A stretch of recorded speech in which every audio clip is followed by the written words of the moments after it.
Well, the National Bureau of Statistics reported that the headline inflation rate accelerated 24.08% year-on-year in July 2023, an uptick driven by an increase in price of food inflation rate, of course. Specifically, according to the Statistics Office, the food index increased by 20.47% year-on-year, and core inflation advanced by 26.98% year-on-year in the period on the review. Fourth, food insecurity has been a cause for concern as the challenges of insurgency, low investment in agriculture, low mechanized farming, inadequate food storage methods, poor transport infrastructure have suppressed supply, while demand for food products in a population-dense country remains high. Amidst all these challenges, what should we expect for inflation for the month of August? Joining me to understand this is the Chief Executive Officer, Cowrie Assets Management Limited, Mr. Johnson Chukwu. Good afternoon. It's good to see you, Mr. Chukwu. How are you today? I'm very fine. Good afternoon, Tolu, and thank you for having me. Well, I would say, obviously, I'm expecting a hike. But what do you think will shape this figure that we expect to come in anytime from now? We still see that food prices on the high side. We're paying more for energy and for diesel and all of that. So what should we look at as we expect these figures anytime from now? You know, Tolu, my take is that if the figures that we will get are actually reflective of the changes in the price level in the economy, and I say that with a sense of seriousness, I think we should expect major upticks in food items, food and non-alcoholic items. We should expect a major uptick in fuel and other gases, other fuel sources. We should expect a major uptick in the costs or the price of I've talked about food and food items, and then we should also expect a major uptick in transport costs or in transportation sector. So these sectors are the sector that, even if you're not an economist, you will agree with me that we've seen major uptick in the price of these items across the country. If you take, for instance, food, we know that in terms the price of food items have continued to go up, principally because of devaluation of the currency, as well as shortfall in supply, particularly occasioned by issues around the insecurity in the country. Then when it comes to gas and other fuel items, remember you are doing year-on-year changes. And so you'll be comparing the price of fuel in August last year to the price of fuel now. And we all know there was a major shift in the price of fuel in May and subsequent shift, I think, in July. So we've seen an increase in fuel prices, including the price of diesel, aviation fuel, and other energy sources that have all increased by more than 100%. Then you look at cost of transportation. We also know that transport costs, following from changes in fuel costs, have also gone up. So I think these are the major components that would drive, or the element that would drive the inflation figure in August. But the efforts being made by the Apex Bank, of course, the Monetary Policy Committee, they've just been increasing rates. And same with other countries. It's not just Nigeria. I think most countries are trying to address inflation with increasing rates. But that seems not to be the issue here, because it seems not to be working. What more can we focus on this time? What are the structural issues that we always identify most times, or any quick wins to help at rein in inflation, Mr. Chukwu? I think in terms of, if you talk of the issues that need to be done, the inflationary pressure we are dealing with in the country is not driven by excess liquidity. Coming from, when I talk about excess liquidity related to credit expansion, if there's any component of excess liquidity, is ways and means funding of the federal government that the central bank previously had been engaged in. So if you have liquidity suffix, is coming from ways and means funding. So because the inflationary pressure is not coming from credit extension or credit expansion, you really can't fight it by increasing interest rates, which is what the central bank has been doing. Because the purpose of increasing interest rates is that when you increase the interest rate, it becomes more expensive for consumers to borrow and buy items. So they will slow down on their consumption. And the slowdown in the consumption will mean that you achieve a new equilibrium between production and supply, between supply and demand, because demand will go down, while as supply is supposed to remain constant, or at least not go down at the rate at which demand will go down. So prices will come down.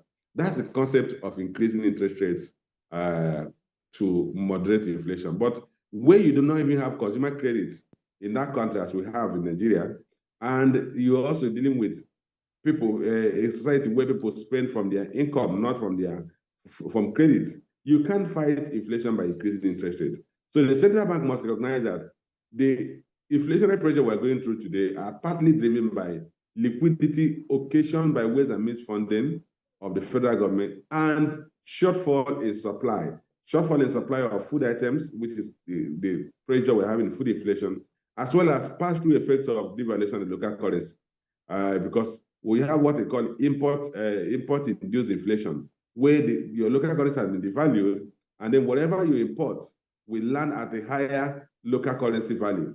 And that means that prices and local currency prices, local item prices have all gone up. So these are the factors driving inflation and not necessarily credit extension to consumers. Today, we're seeing DMO come up to say debt stands at about 87.38, and this same Ways and Means has been identified as part of what is making up this figure, 22.7 trillion naira. Mr. Chukwu, I would ask you, how does this come to you? Are you worried? Well, I guess everybody's worried about our current debt profile. Not just me, I'm sure you inclusive. At 87 trillion. The most important thing I look at is not debt to GDP, is to look at debt to revenue, debt service to revenue.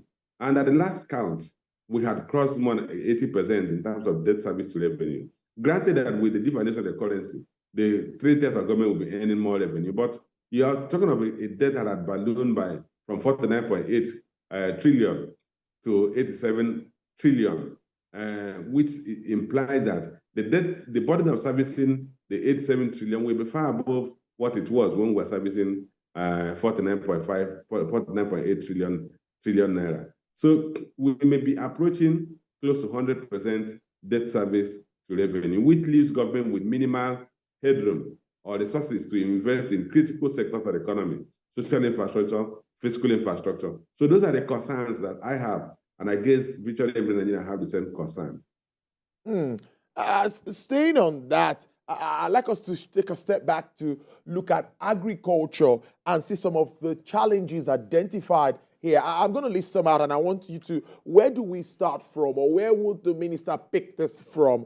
Food storage methods is something that we are contending with.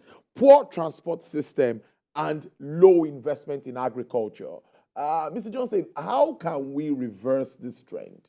Actually, I think for me, let's start from the basics and the low-hanging fruits.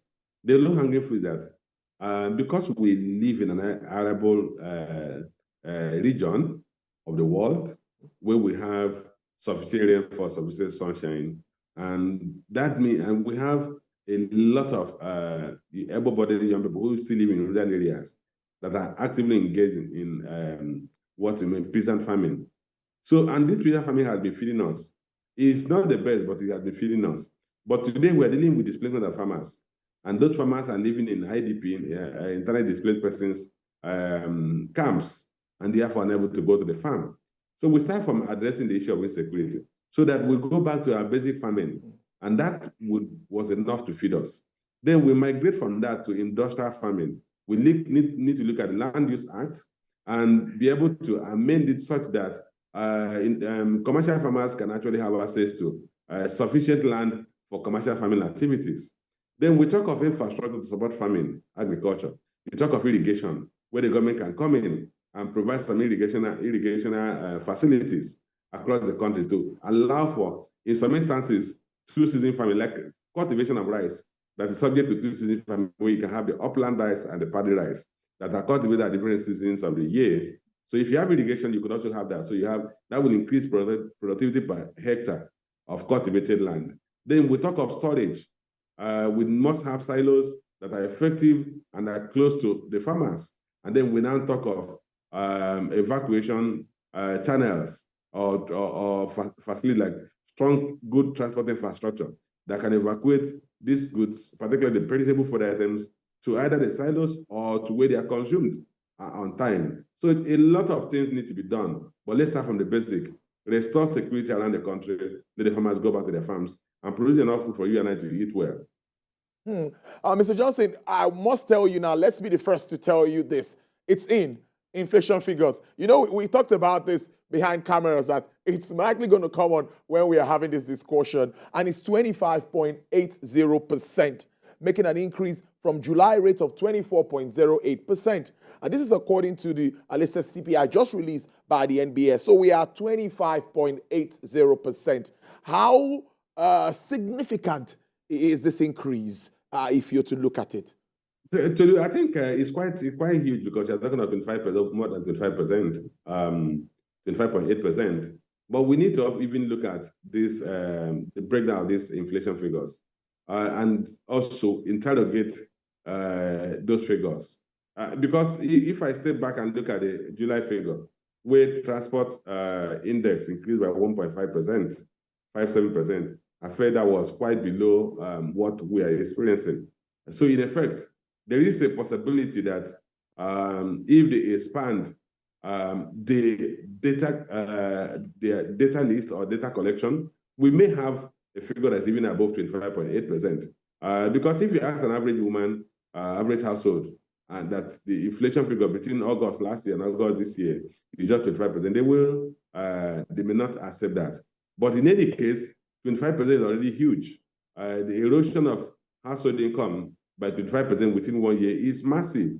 It then means that if your income was 100,000 naira in August last year, effectively that your income is now worth 75,000 naira. Because the service you can consume now, you can buy with that same income, it's just about 75,000 naira worth of goods. So in effect, your standard of income, your standard of living has been eroded or devalued by 25%. That's the implication of this. So in as much as we may need to interrogate the individual components, even at 25%, it's too huge, and it also tells you how Nigerians are going through difficulties. Interesting. I like that breakdown to make everyone understand what it means and how it affects us individually. It's indeed very important. Mr. Chukwu, let's move a bit further and expect that the MPC would always consider this figure anytime they go into that room for 2 days to discuss about issues that shapes our monetary policy. But what do you think? Are you seeing any shift, retention with regards to what we have now? Or where do you stand around this? You know, the judge did an increase at the last MPC meeting, and some of us had actually thought that they wouldn't do and they wouldn't change any of the parameters. I think where we are today, there's no point to continue to increase rate. I had mentioned earlier that tightening of monetary policy rate have no minimal impact on inflation figures because inflation is not driven by consumption. But it has unintended negative impact on productive activities. And because the country is struggling with slowing economic activity, that we need to kickstart economic growth or extra economic growth, you need to be conscious of taking measures that will further stymie the minimal growth we're witnessing by making the cost of credit or cost of borrowing to the manufacturing sector quite steep. If you consider the fact that, on average, the minimum lending rate or prime lending rate of most banks have all been jacked up, but even at that, the average lending rate in most banks could be in the region of 26 to 30%. So how would an average productive endeavor borrow at 30% to engage in productive activity, unless you're doing trading, where you have short asset conversion cycle? So the MPC must be conscious of the fact that they're not just trying to fight inflation, they also have a responsibility, or the government has a larger responsibility to maintain economic growth and improve on level of unemployment. Very serious one. Now, before we let you go, it's almost, of course, it's the end of the week, and we've seen what's happening in our foreign exchange market, despite the efforts by government to liberalize that space. As of today, it's still above 900 naira. And the argument some will say is anything that is not available, of course, people will take advantage of it. So what do you think, or what is your assessment so far of the move made by government with regards to foreign exchange market? Today, I've been of the school of thought that One, we needed to harmonize the exchange rate. Two, we needed to take out the fuel subsidy. But what is missing is that I don't think detailed thought process went into it. Measures were put in place to manage the fallout of these critical, important economic decisions. Take, for instance, the issue of continued depreciation of the local currency after the devaluation. Today, you are talking about 900. I heard figures around 970 naira to $1, which means we're almost breaching the 1,000 naira mark, which I thought would be difficult for us to breach. So, in effect, because we don't have the reserve, we did not access support from any multilateral or bilateral agency ahead of the harmonization exchange rate. We were not in a position to clear the arrears of unmet demand. That's why we're facing. So the economy has been pushed into a situation where if portfolio investors and the other institutional investors coming into the country, I mean, this offshore investors or foreign investors are very skeptical about coming to invest in Naira assets, about converting their currencies to invest in Naira assets. And that has further weakened our foreign exchange or capital importation. On the sideline of that, or aside from that, you're also dealing with low crude production. We understand that with crude production declined by over 470,000 barrels a day in the last reported period. And that also means that we're not even able to earn sufficient income or foreign exchange from our trade activities. And these factors, without addressing them, whatever measure that is put in place is cosmetic. So we need to focus on how do we address crude production, improve on crude production as to produce at the minimum OPEC quota. And two, how do we clear the arrears of portfolio investors? You also you saw that FUSTI has threatened by Monday to knock us off the frontier market category into an uncharted market. So that automatically has sent negative signals to not just foreign investors, even local investors. And all this is impinged on the confidence in our local currency. Without confidence in local currency, that local currency will find it difficult to strengthen. Before I let you go, Mr. Johnson, on a final note now, we've gotten to a point where some steps have been taken and palliatives are being distributed across the board. And I want to ask, if properly implemented, what sort of palliatives are you looking at, aside food, transportation, and all of that? What more do you think government should be looking at to help address the fallout of all of these moves? The reality is that the thing that are most vulnerable, most critical to the most vulnerable in the society are food and transport, then followed by shelter. Many of the people at that level are living in rented apartments. They live in rural areas where they could live with family members. Secondly, they need to commute from one location to the other, probably to their place of work or to their place of businesses. And third factor is that they need to feed their families. If you address these three components, you are likely going to have moderated pains that the most vulnerable are going through in the country. Why are people migrating to a place like England? Because in England, no matter your level of income, you can always enter the train and move around. So you have an efficient public transport system. So the government must evolve an efficient public transport system, probably bring in buses and subsidize the transport fares, particularly moving from the poorer segment of the society to where those people go to work or go to their businesses. If we address those things, I think the burden or the pains of the economic restructuring that people are going through will be moderated. Mr. Johnson Chukwu, I must thank you so much for your time. CEO, Akari Assets Management Limited. Do have a great weekend. My pleasure.